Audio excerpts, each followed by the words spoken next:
This story now. The DA has hit back at the ANC-led provincial government, saying that the Tshwane administrators lied to court by claiming that all call centre and customer care centres are fully operational. However, the opposition party says 90% of these centres are closed. DA Tshwane Mayoral candidate, that's Randall Williams, joins us now to talk about this issue. Mr. Williams, thank you very much for your time. Firstly, what's the situation with these call centres? Good morning to you and good morning to your visitors. Well, as you know, we brought that Section 18.3 application that the court judgment that was granted in the DA's favours, that councillors should go back to work, that particular judgment should be implemented immediately. Now, in that case, the administrator filed an affidavit to claim that the city is fully up and running, that all customer care centres are operational, call centres are operational, and that all the offices are providing services. That was to deflect the criticism that because of the administration decision, ward councillors were no longer able to do their work, with the result that residents did not know who to approach when they had service delivery problems. So the administrator tried to make it out that residents could go to their customer care centres.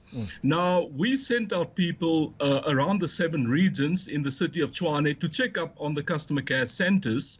And what transpired was that the customer care centres were only open in one region. The other 6 regions, they were closed.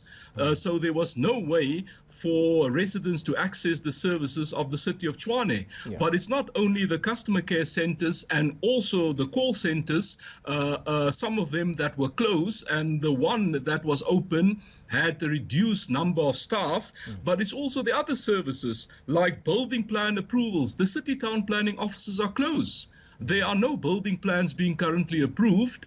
And then also lawyers have been phoning me to complain that they don't have any clearance certificates being issued. Yeah. So they can't have properties transferred in the city of Tshwane.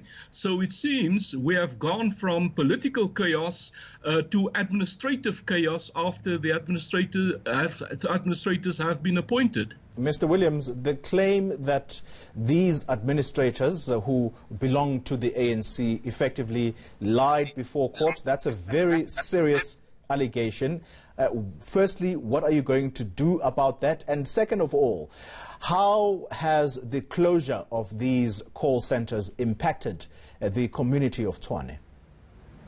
Well, obviously, the way the city largely provides services, apart from the planned services, you have these unplanned issues that arise, like, for example, there are electricity problems, water problems, there are potholes. These incidences are reported to the city.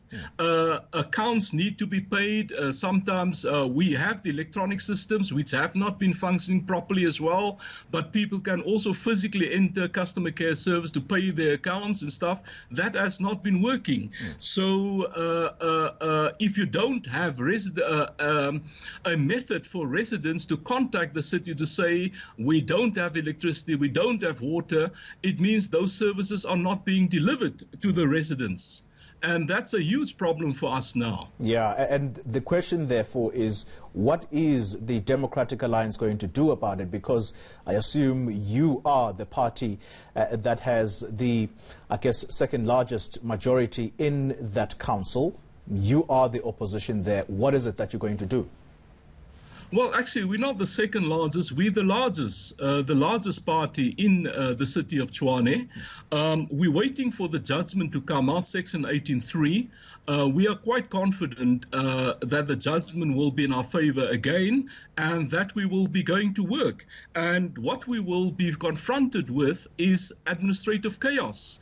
Also what happened, another lie that the administrator told was that they published a budget for public participation on the 30th of March. But that budget was only, and we provided proof to court, that budget was only published in early May. And it so turned out that a few weeks after the budget was published, there was a presentation in Parliament, and the administrators admitted that the budget they published was an unfunded budget. So right. That was the wrong budget that they published. Mr. Williams, let's leave it there for the time being. Thank you very much for your time. Hopefully the administrators in Tshwane will get their right of reply, because these are very serious accusations against them.